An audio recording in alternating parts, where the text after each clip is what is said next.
online, on your mobile, and on your smart speaker. You're listening to the voice of a new generation. This is KIC Radio. Yes, guys, welcome back to the Southbound podcast. Again, I am joined by Cameron and Jacob. It's going to be a short one today. Not really much to go over because, it was quite let's say, not a very interesting game over on Saturday. But besides that, the announcement that I made last week for Men's Mental Health Helpline, that is going to be launching not next week, the week after. We have got a set date. I think it's like the 22nd, 23rd. So yeah, it should be all sorted for us around then, and then we'll get that all launched. But yeah, let's go back onto most important matters. Wolverhampton Wanderers against Everton at home. Saturday, 3:00 kickoff. Oh, boys. Overall on the game, how are we feeling? How are we feeling about it? Do you think that we deserved that point, or we should have aimed to get at least two more? Cam, I'll start with you, mate. Well, in hindsight, I do think a draw is a fair result. Both teams had chances to win the game throughout. Both teams played all right. As you said, not the most entertaining game we've seen at Molineux this season, but it's a very important point, putting us 6 points above the relegation zone now. And with our vastly superior goal difference, you would hope that that means we're another step closer to safety. Yes, of course. Yeah, Jacob, your thoughts, mate? Yeah, it was a game, wasn't it, that happened? It was one of them games, wasn't it? I mean, more than take it, I suppose. Everton coming into the game in quite good form, and I think a draw on reflection maybe is the right result, but I think if a team was to stake a case for deserving 3 points, I think we probably had the more of a claim to that, particularly with a line share possession in that second half. But yeah, came away feeling pretty satisfied, but it was one of them games you won't be rushing to look back on. Well, you probably forget it by the end of the season. We go into the match. We come into the first half of the match. Not really much happened here. Obviously, the only real glimpse that we all had was a corner kick from Aït-Nouri over to Marshall Munetsi, who had a save by Pickford. Now, that's the only real kind of thing that we had there. But if you guys, Cam? I thought there was a few decent Everton opportunities with corners as well. Beto had a good chance to tap home from a delivery near the start of the game, and I thought that was quite threatening. I thought we got let off quite lucky there. As you said, though, Sammy, Aït-Nouri, brilliant run beforehand to earn the corner as well. That corner that he did earn, great save from Pickford. I really don't know how he managed to get down so quickly to stop Munetsi's header at the back post. But what I noticed with all of our corners throughout this game, since you brought it up, like we were always going for that back post. All of our men were always crowded around that back post. And so obviously something they worked on in training, but it was interesting to see them target that weakness. Yeah, that's good. Jacob, anything from you, mate? Obviously about that corner from Aït-Nouri. Yeah, I think like you say, it was half chances, as Cam mentioned, for Beto early on. I think, half chance is probably generous to that because it was hardly anything. But yeah, not much to write home about in that first half. The corner coming in, Munetsi gets up really high, which corners weren't something we highlight as something we'd have a lot of joy from, with Everton having such a large back line, which, my God, you don't realise till you see it in person how big their back line is, minus Mikalenko. But wow. Munetsi does really well to get up. Pickford, great save. Pickford, who actually got man of the match on TNT Sports at the end of that game. Yeah, it was quite. I thought it was Andre. No. So he got man of the match for the Premier League, but TNT Sports gave it to Pickford. Probably because he's English and it's his birthday, but hey ho. Yeah. So I think that's all there is to be said, isn't there? Obviously, the back post was found again, and good save from Pickford. That's good. Yeah, of course. There's not really much to go off of that corner kick. And then we go into, as the 33rd minute comes by, we see a goal come in from Jack Harrison.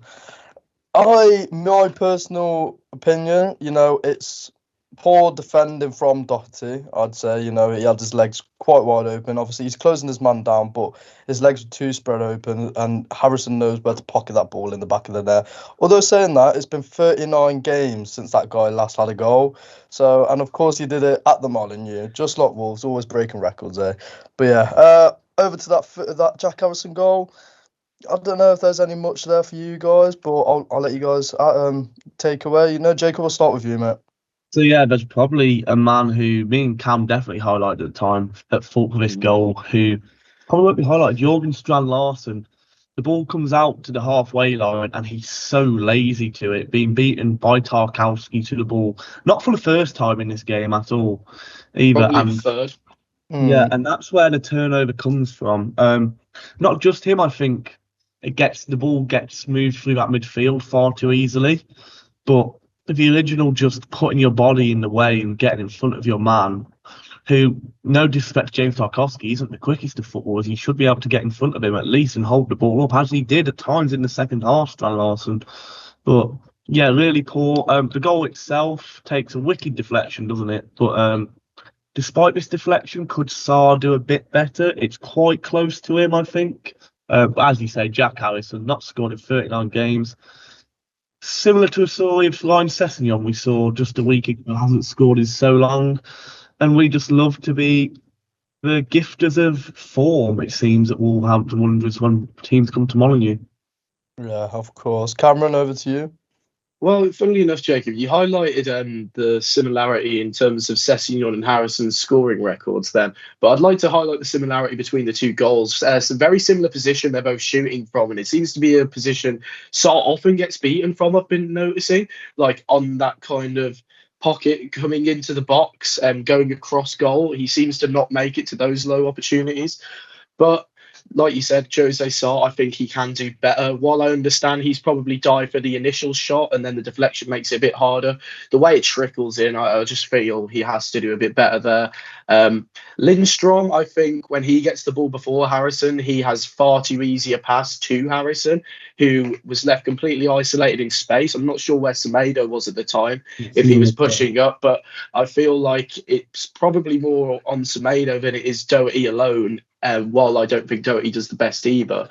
But poor goal to concede. And I said to Jacob before the game, I thought Lindstrom might score because he hadn't scored in 76 games. But it was still a player who hadn't scored in however God knows long. So I'm not really surprised. Wolves love to give finished attackers a goal. Yeah. You know, I think you guys just topped off both of what I was going to say, really. Bless you, by the way, Jacob, yeah. But yeah, obviously, not the best of goals. Obviously, Sarr could have done better. Defending could have been better. Like you said, that pass from Lindstrom over to Harrison, you know, it was just curling through the gap, making way. Like, who's covering that space? Who's covering that man? No one was, and obviously we conceded a goal. But then later on, like, I think it was 7 minutes later, was it? I think it was in the 40th minute, wasn't it? Yeah. We have a beautiful play from going from the back line to the back of the net, from Totti to Ignori, then to Bellegarde and over to Marshall Munetsi. You know, it's a beautiful, beautiful play. And for a guy who's just scored his first ever Premier League goal, oh, you know, it's nice to see. It brings a whole load of happiness to our faces seeing our Zimbabweans score at Molineux. You love to see it. So yeah, guys, over to you about this build-up play. Is this something that one of Pereira's tactics that has kind of came in and got us that goal back, or was it just out of the mind? Cam?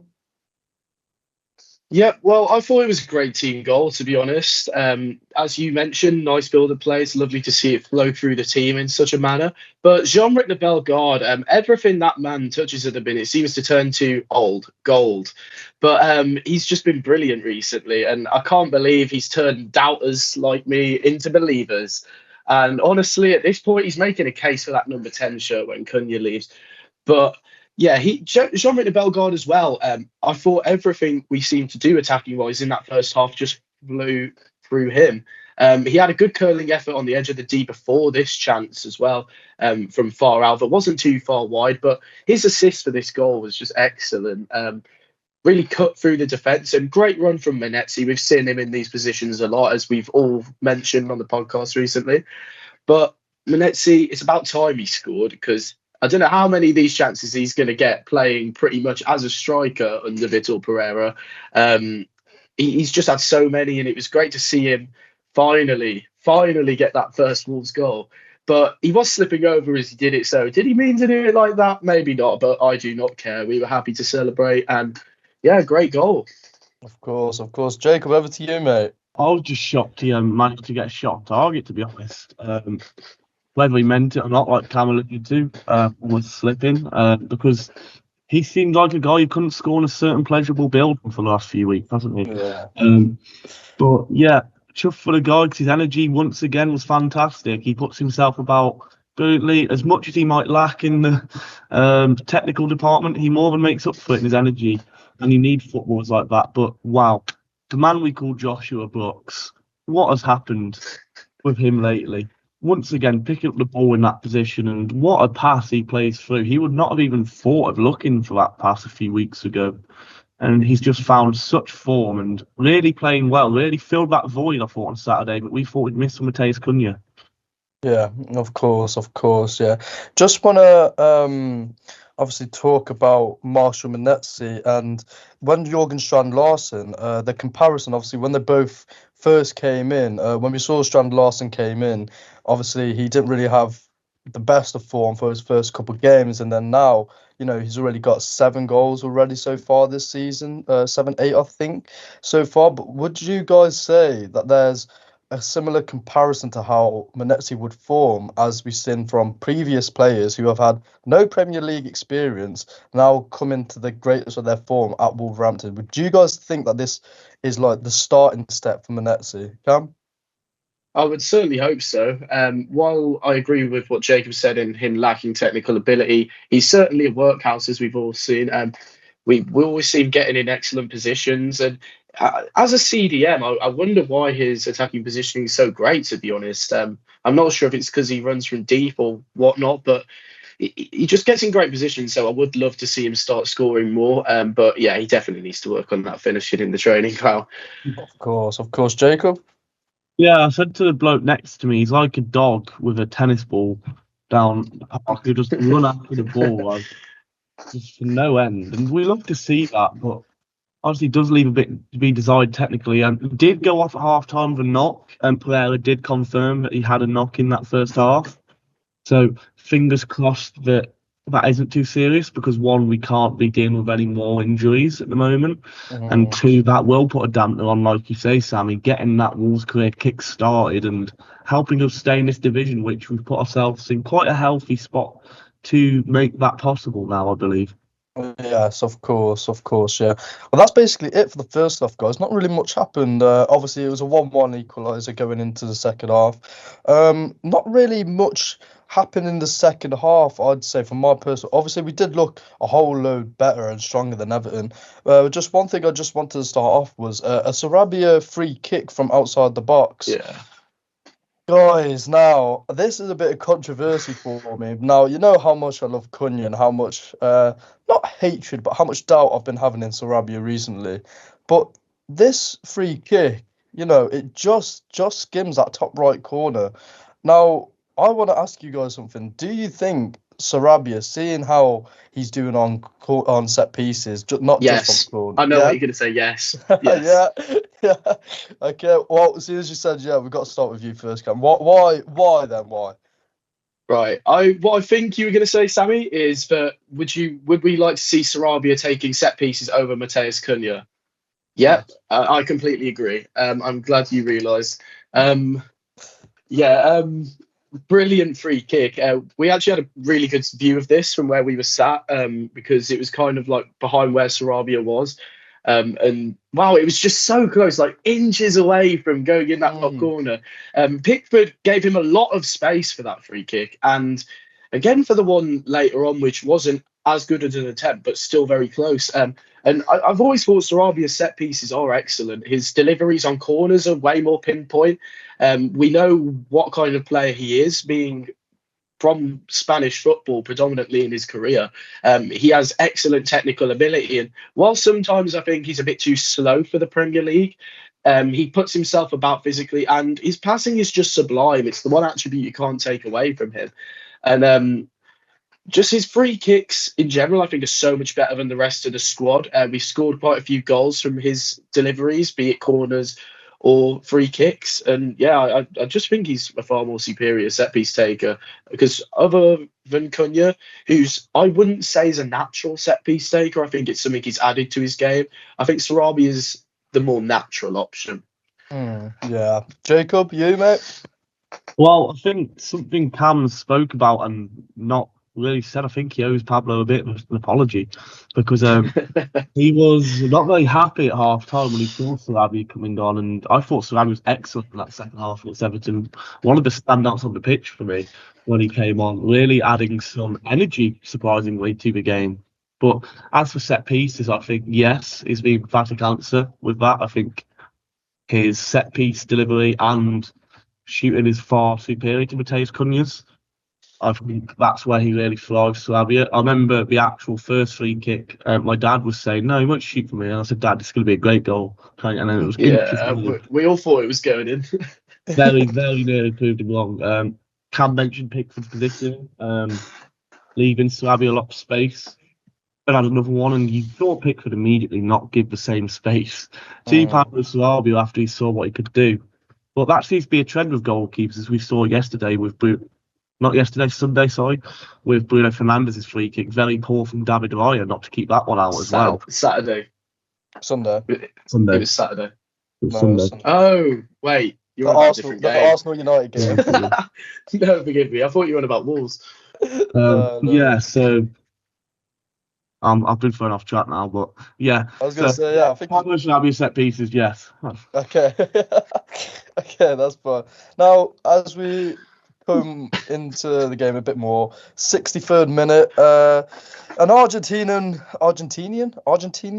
is that it? Yep. Argentinian man, if that's what you Argentinian people Alvarez. Carlos Alcaraz. Is it Alcaraz or Alvarez? Alcaraz. Alcaraz comes on for the Everton side, and that man, he caused so many problems for us. Like even from our own first, from our side of the pitch, you know, he runs over with Beto. It's just Beto and Alcaraz against Agbadou, Doherty, and Andre. 2-on-3, like usually, you know, when you're through on goal like that, you're expecting the ball just to go one way, and that's at the back of the net. But that was a beautiful, beautiful save from Sarr. Now, guys, I want to talk to you about this kind of build-up that Everton had. You know, Totti, I think it was Totti that came in with the original tackle, but obviously Alcaraz, you know, just did not recognise it. Just kind of skimmed past him, to be fair. I want to talk about you guys with this build-up. What were we lacking from this opposition play? Jacob, let's start with you. I mean, wow, probably the most exciting phase of play of the game, because it came immediately from a Strand Larsen attempt, if I remember rightly. But yeah, made a very good save for. So I think, as good as it is from Alcaraz, I don't want to be too critical of us, because we committed men forward. And that's what we left ourselves available to, was the counter-attack, and Alcaraz exploited that. In the end, Sarr making a fantastic save, and Molyneux looked at this point. This was the loudest it was all game, really getting behind us. But I think it was a case of the shot got away simply because he's got more pace than Doherty. That was what it is. We know Doherty struggles for pace as good as he's been, and that's why the shot gets away. Obviously, when Semedo's committed forward, he leaves Doherty exposed, as we saw for the goal. But I'm not trying to say that to slam Semedo, because, as I say, we were committing forward, trying to get a goal. And if we're going to leave ourselves exploited to one counter-attack a game and it not go in the back of the net, I'm not really here to complain, because it was exciting. Yeah, of course. Cam, over to you. Yeah, definitely thought Everton's best opportunities all game were on the counter-attack in this second half. They really struggled otherwise. We really dominated the possession of play and the ball itself. But yeah, dangerous counter. It was 2-on-1 at one point as well, may I add. And I thought it was a great recovery by Agbadou and Doherty to allow like Andre to get back as well, and other people. But yeah, brilliant save, like you both said, from Jose Sarr. There's not really much more to add from that. But much to the pleasure of the Molineux support as well. As Jacob said, it was quite loud at that save, and it was probably the most exciting thing that happened in the second half, if I'm honest as well. Alcaraz. I can't keep doing that. Alcaraz, like you mentioned, causing so many problems for us as well, though. There was another counter later in the half where I thought he caused a lot of problems. And he was just always the most threatening player for Everton. And I was surprised to see him bench in the first place when I saw the initial lineups. But yeah, he had another attempt straight at Sarr, if I'm not mistaken, after a foul on Guedes. Well, what looked like a foul, but maybe Guedes could have been a bit stronger. I was quite surprised at the time to not see a free kick given. And then luckily his shot was straight at Sarr. But yeah, I don't know about that. Yeah, of course. Well, that was Alcaraz. As soon as he came on, he was causing many problems for us as well. Even towards the final last 5-10 minutes of the game, when he was just non-stop pushing at our defense, getting them shots off. Fair play to Jose Sarr, for some good decent saves in that second half. But I think that's basically it, guys, for the whole game. We didn't really have much. It wasn't really interesting. It was just 2 goals in the first half. Both of us pushing for that extra goal in the second half, but they just never happened. I want to talk about something I know we are Wolves podcast, guys, but this is a question that the media has been all around the media recently. Now, there's one man for Everton who has been outstanding for the past couple of seasons, and I want to ask you guys just one question. Jordan Pickford, would you class this guy as one of the best goalkeepers in the world currently? Because that's something on the highly rate him, but in the world is a bit. In the world's too much. In the league, I'd say he's top 5. I'd say he's top 5 in the Prem. In the Prem, but he's probably 4th or 5th if he is. In the world, no, simply because of his distribution and with his feet, I don't think is perfect. No, I think there's better. I also think, sorry to interrupt you there, Jacob. I also think just the fact he doesn't play continental football at all, in terms of Champions League, Europa League, greatly affects his case. You're not going to be tested by all of the best players in the world. So how can you say, other than when he plays for England, he's one of the best keepers in the world? That is true. Don't get me wrong, he is a fantastic goalkeeper. He is. Absolutely. That's good. It was. I've just got it up now. It was in the Prem. I just kind of baffled on and said in the world. Whoopsies. 100% one of the best keepers in the Prem. Yeah. That's good. That's just something I just wanted to ask you. But that's basically it that we have today, guys. Obviously, any standouts from the game that you guys had? Obviously, my personal ones will be the same. Munetsi, Joshua Brooks, Bellegarde, sorry. And obviously Pablo Sarabia as well, my personal one. These were my kind of standouts. But any from you guys? I'd personally say Jean-Marie Bellegarde, like you said. Totti, I think Totti's just been excellent since he's come back into the side. And Agpadu as well, just brilliant to have him back again. But Andre is the one for me. Yeah, absolute midfield maestro. I think when Cunha leaves, undoubtedly in the summer, he's the player we have to build this team around. I think when Andre's really flowing on his day, the football flows with it, and we just play better when he plays better. It's simple as that. So I'd really like to see us bring in players who play to his strengths more so as well in this summer, which will, I imagine, be a rebuild, but I might even be hopeful. Yeah, of course. Well, just because you said your standouts, Cam, I want to hear who are the weaker ones from that game. Ooh. Strand Larsen is especially. He's just not good enough holding up the ball. I thought he did a bit better in the second half for a few minutes, but then he got taken off because he was gassed shortly after. So if you don't have the energy when you do start playing well, just don't field him at all, because he wasn't very good that first half at all. Other than that, I don't really have anyone to pinpoint in particular. We didn't have a lot of attackers on the field, and that was the kind of area I thought we were lacking in, really. Sarabia played well when he came on, like you've both said. And other than that, it was just Strand Larsen, really. I just think we're suffering from the lack of forwards, but good to see Guedes come back from injury as well. I would have liked to see Rodrigo Gomez, but I also don't know who he comes on for in that game. I think he did come on, didn't he? Yeah, he did come on. No. Oh, I thought he did. Oh, no, it was Huang, wasn't it? Oh, yeah. We ain't speaking about it. Never mind. Right, Jacob, over to you. Your standouts and players that you think played weak in Saturday's fixture. So for good, I thought obviously Andre again, fantastic footballer, so calm on the ball, as per usual. The most interceptions of any player in an individual Premier League game this season on Saturday as well. Was it? 11. Yeah. Wow. So absolutely fantastic. I thought Agbadu having him back was so much better. Weak ones, I think Stan Larson, like you say. I thought Semedo potentially left a bit to be desired, caught a bit too high quite a few times for being hypercritical of his performance. And then obviously that man Hwang when he came on, absolutely useless once again. What does he do? Actually, he did make one cross into the box. It just didn't. It just got blocked. Yes.